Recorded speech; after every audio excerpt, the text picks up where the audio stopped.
The manila envelope felt heavy in my hands as I strode through the executive floor's carpeted hallway. My footsteps, usually measured and calm, echoed with purpose against the muffled surface. The contents of the blue folder I discovered weighed on my conscience more than any quarterly report or business proposal I ever had. The evidence inside threatened to shatter not just our company's reputation, but my entire worldview. I spent the previous night in my home office, poring over the documents until Susan had finally convinced me to come to bed around 3 in the morning. Even then, sleep had eluded me. Numbers danced behind my closed eyelids, each figure a damning testimony to years of systematic fraud. The morning sun streamed through the floor-to-ceiling windows, casting long shadows across the pristine corridor. Several employees scattered out of my way, perhaps sensing the storm brewing beneath my composed exterior. Their whispers followed me like a trailing clouds, but I paid them no mind. I caught fragments of their conversations, something about the quarterly meeting, about Derek's suspicious absence, about the tension in the air. On any other day, I might have stopped to listen, to take the pulse of the office. Not today. I reached the familiar mahogany doors of the CEO's office, my father's sanctuary for the past 30 years. Margaret, his longtime secretary, rose from her desk with an anxious expression.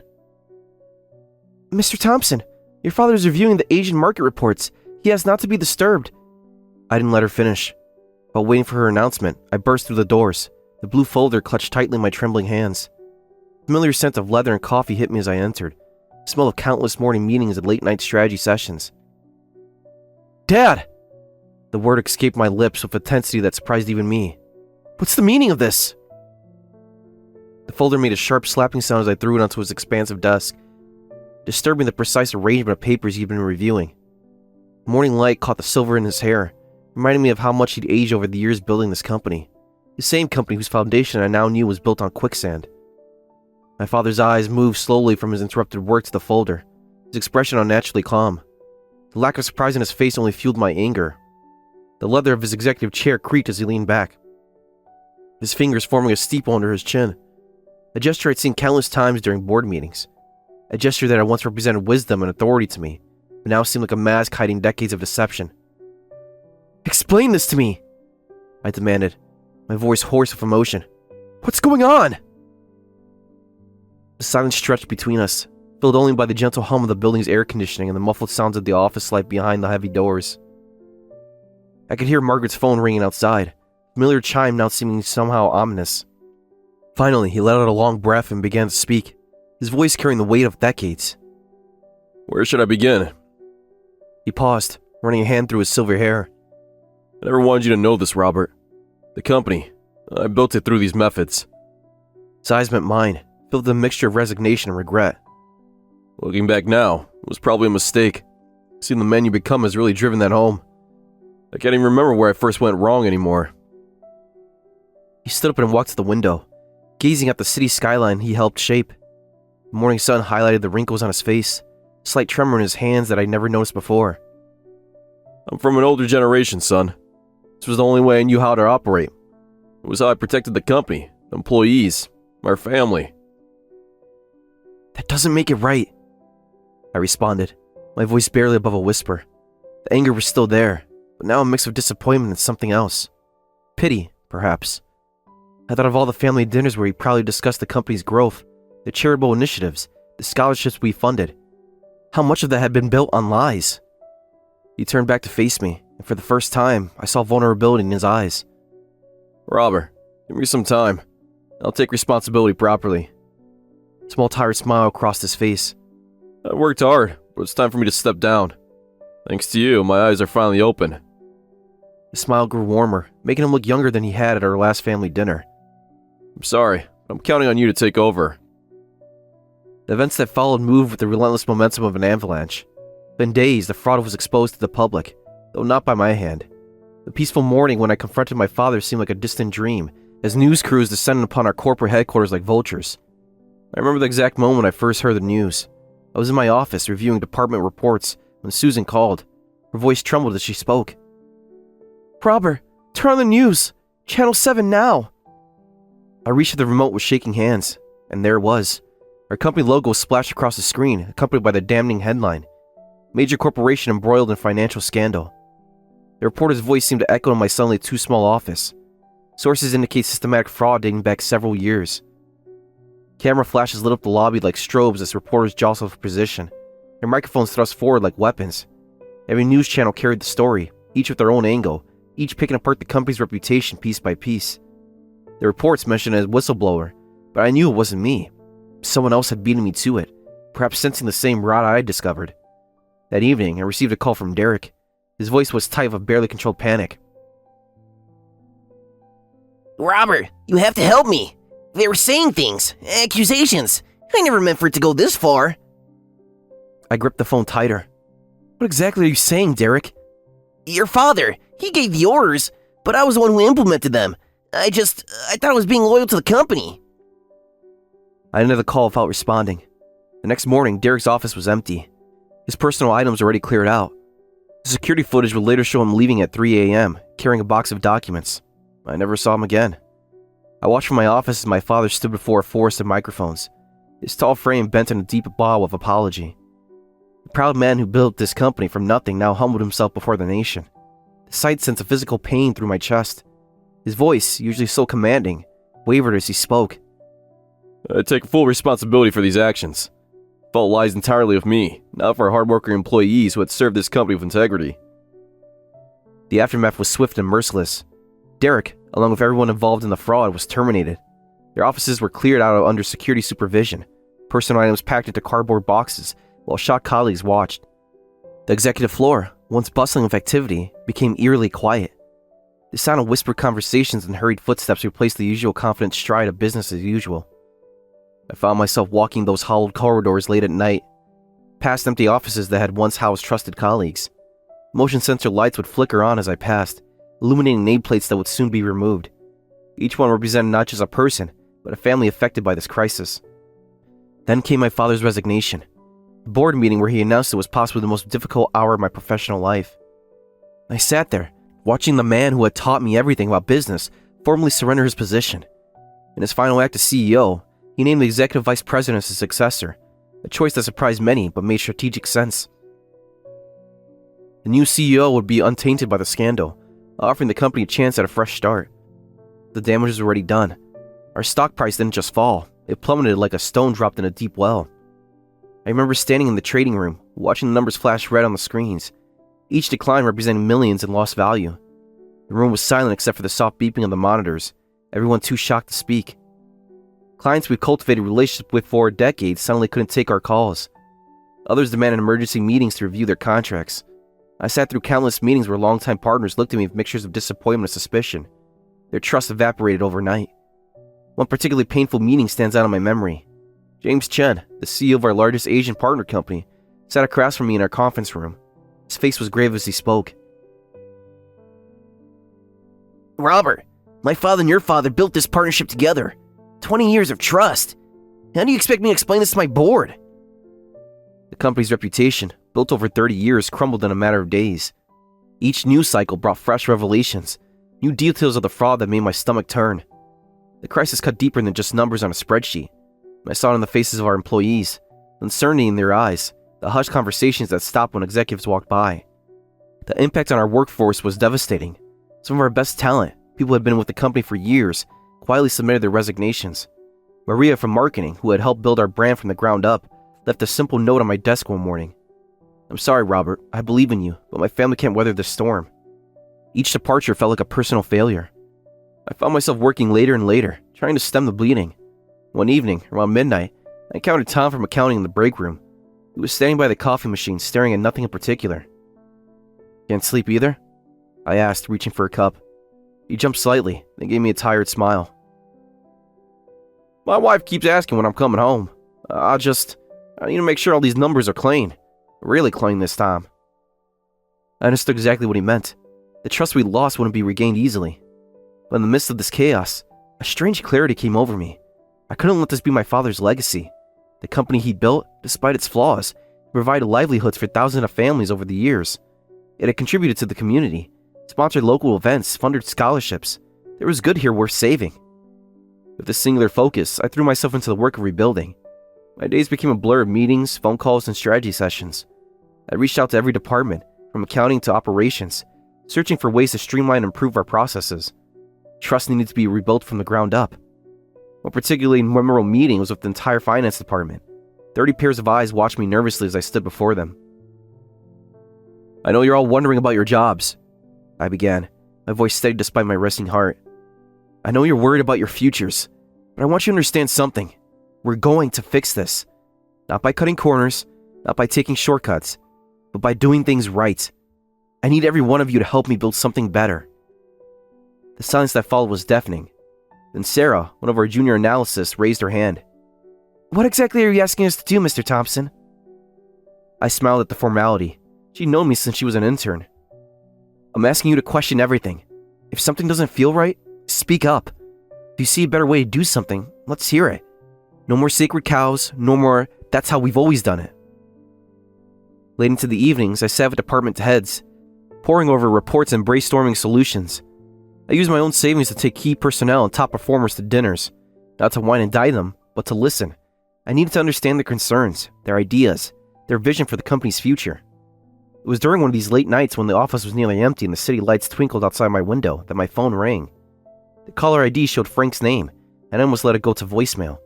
I had too much work to do, but something made me answer. "Robert?" Frank's familiar voice came through the speaker.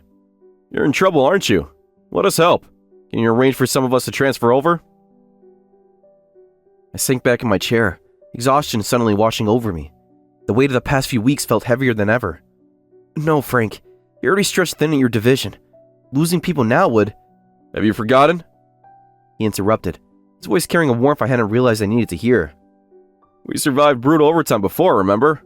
Those all-nighters we pulled when we were starting out? A little extra work for your sake is nothing." There was a rustling sound, and then I heard him speaking to others in the background. "Right, everyone?" A chorus of cheers erupted through the phone, and I had to blink back sudden tears. These were people I worked with years ago, before my promotion to the executive level. They remembered. They cared. "You still there?" Frank asked after a moment. "Yeah," I managed, my voice rough. "Yeah, I'm here. Thank you, Frank. Thank you, everyone." That call marked a turning point. The next morning, I called an emergency meeting with the executive team. The conference room felt different somehow. There was an energy I hadn't felt in weeks. "Frank's team from the Western Division has offered to help," I announced, standing at the head of the table. "They're willing to work overtime to support us through this crisis." Jennifer, our HR director, leaned forward. "But the overtime budget—" I raised my hand to stop her. "I'll cover it personally if I have to. This isn't about money anymore. This is about people choosing to stand with us when they don't have to." With Frank and his team's support, we began to see small improvements. Other allies emerged throughout the company, people who believed in what we're trying to build. They worked overtime not because they had to, but because they wanted to see the company succeed. I remember walking through the office one evening around 8 o'clock, expecting to find it empty. Instead, I found clusters of people still at their desk, working together, sharing takeout dinners and problem solving. When I tried to send them home, Marie from accounting just shook her head. "We're almost done with the new compliance protocols," she said, gesturing to her computer screen. "Give us another hour." The cost was high, though. I was getting home later and later each night, often long after Susan had gone to bed. The few times we saw each other, I could see the worry in her eyes. One evening, as I was rushing out the door, she caught my arm. "Robert," she said softly, her warm hand on my sleeve. "I'm worried about you. You're working too hard." I turned to her, seeing the concern stretched on her face. The morning light caught her hair, and I suddenly remembered our honeymoon in Maui, that we promised each other to never let work come before a relationship. Had it really been only 5 years ago? "I know, sweetheart. I'm sorry, but I need to save Dad's company. I need to make this right." Instead of arguing, she surprised me by pulling me into a tight hug. "Then do it," she whispered. "Do what you need to do. Just remember to come back to me." Her support gave me renewed strength. That evening, I called my father for the first time since his resignation. The phone rang several times and I almost hung up, but then I heard his voice. "Robert?" He sounded older, more tired than I remembered. "Dad?" I said, my voice catching slightly. I think I understand now. The pressure to keep everything running, protect everyone." There was a long pause before he responded. "Son, don't make the same mistakes I did. Don't sacrifice everything for the company. There's always another way." Gradually, our efforts began to show results. Performance metrics started trending upward. A few lost clients cautiously returned. The The stock price, while nowhere near its previous height, stabilized. I remember the day we won back our first major client. The entire executive team was gathered in the conference room, watching via video call as their CEO signed the new contract. We're impressed with the changes you made, He said, looking directly at me through the screen. This is the kind of transparency and accountability we want to see. After the call ended, the room erupted into applause. It wasn't just about one contract, it was validation that we were on the right path.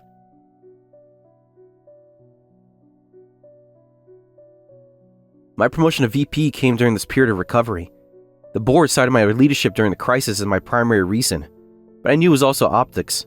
The son working to redeem the father's company made for a compelling narrative. The announcement came during a company-wide meeting. As I stood at the podium accepting the position, I looked out at the sea of faces before me. These weren't just employees anymore. They were partners in our recovery, each one having sacrificed something to help rebuild. This promotion isn't just mine, I said, departing from my prepared speech. It belongs to every person in this room who chose to stay, to fight, to believe that we could be better. Thank you for your trust. I promise I won't let you down.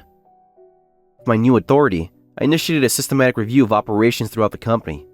Every process, every procedure was examined and improved.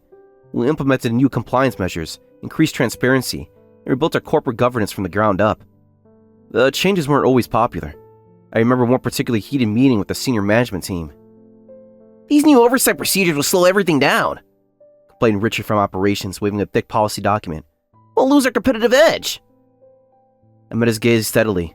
We lost our competitive edge when we chose shortcuts over integrity. Speed isn't worth the cost of trust. The work was exhausting, but necessary. Months passed in a blur of meetings, decisions, and late nights. Then, almost unexpectedly, things began to stabilize. Projects that had seemed unsurmountable were completed. New systems were in place and running smoothly. And one day, I realized I could leave the office at 5 o'clock. That evening, I dragged my tired-bodied home, feeling strange to be walking through my front door while the sun was still up. The last time I'd seen my house in the daylight had been... I couldn't even remember. Susan was in the kitchen, and the smell of cooking filled the house. Her famous lasagna, I realized with a start. "Welcome home, honey," she called out, her voice carrying a note of pleasant surprise. I walked into the kitchen, loosening my tie. "Looks like I can start leaving at 5 again." She appeared in the doorway, wiping her hands on a dish towel. "That's wonderful. Now we can finally spend our evenings together again." Her smile was radiant, and it hit me how much I'd missed seeing it. As I sat there in her kitchen watching Susan move about preparing dinner, a thought struck me with the force of a physical blow. In my desperate attempt to save the company, I'd done exactly what my father had done. While I avoided the fraud, I fall into the same trap, spending more time at the office than at home. I remember the countless mornings I left before Susan woke up, the dinners I'd missed, the conversations we hadn't had. I thought about her carefully prepared meals that I'd eaten in distracted silence, my mind still at the office, the same pattern my mother had lived with for decades. The next day, I asked Susan to meet me for lunch. We sat in our favorite cafe, the one where we had our first date 8 years ago. She looked worried, probably expecting more bad news about the company. "I need to tell you something," I began, reaching for her hand across the table. "I've been thinking about Dad, about the company, about us." She squeezed my hand encouragingly. "Go on." "I understand now why Dad did what he did. Not the fraud, that was wrong, but the dedication, the sacrifice. He thought he was protecting everyone by working harder, staying longer, doing whatever it took." I paused, gathering my thoughts. "I've been doing the same thing, haven't I?" Susan's eyes softened. "You were just trying to save people's jobs, Robert. That's not the same as what your father did." "Maybe not," I agreed. "The cost to our family would have been the same." My father's words echoed in my memory. This was the only way I knew. A new understanding dawned on me. Had Dad been waiting all this time for someone to stop him? Had he been waiting for me to stop him? The thought hit me like a thunderbolt. The next morning, I called an all-hands meeting. Standing before the entire company, I made an announcement that would change our culture forever. "Starting today, we're implementing a strict 5 o'clock policy," I declared. "Unless there's a genuine emergency, everyone, including management, leaves at 5. No exceptions." The room erupted in murmurs. I held up my hand for silence. "I know what you're thinking. How will we stay competitive? How will we meet our deadlines? But ask yourselves this. What's the real cost for those extra hours? What price are we paying in terms of our relationships, our health, our lives outside these walls?" I saw understanding dawn on faces throughout the room. Many of them had their own Susans waiting at home, their own family dinners growing cold on the table. We're all working people, caught in the same cycles, facing the same pressures. But in that world, people can either bring out the best or worse in each other. The company's old system assumed overtime had valued work over people, creating a culture where cutting corners seemed acceptable if it meant meeting impossible deadlines. I paused, looking around the room. I want to make this a company that values its people, not just in words, but in actions. A company where leaving at 5 isn't seen as a lack of commitment, but as a sign of efficiency and balance. To my surprise, the first person to applaud was Richard from operations, the same man who had fought against the new oversight procedures. Others joined in, and soon the applause was thunderous. Now, at 4:58 p.m. each day, you can hear the sound of computers shutting down throughout our offices. People pack up their things, exchange friendly goodbyes, and right at 5 o'clock, we all leave together. The parking lot empties quickly, but the spirit of the company has never been stronger. Last week, I had dinner with my father. He looked better than he had in years, relaxed, somehow younger. As we shared a bottle of wine, he gestured to his watch. 5 o'clock, huh? He said with a smile. You know, son, sometimes it takes losing everything to realize what really matters. As I drive home each evening, I often think about those words. He made mistakes, yes, but he also created something worth saving. My job now is to preserve what was good and change what wasn't. To build a company that values both productivity and humanity. A company where the price of time isn't measured just in dollars and cents, but in the moments we get to spend with the people we love. Susan and I now have dinner together every night. We talk about our days, make plans for the weekends, dream about the future.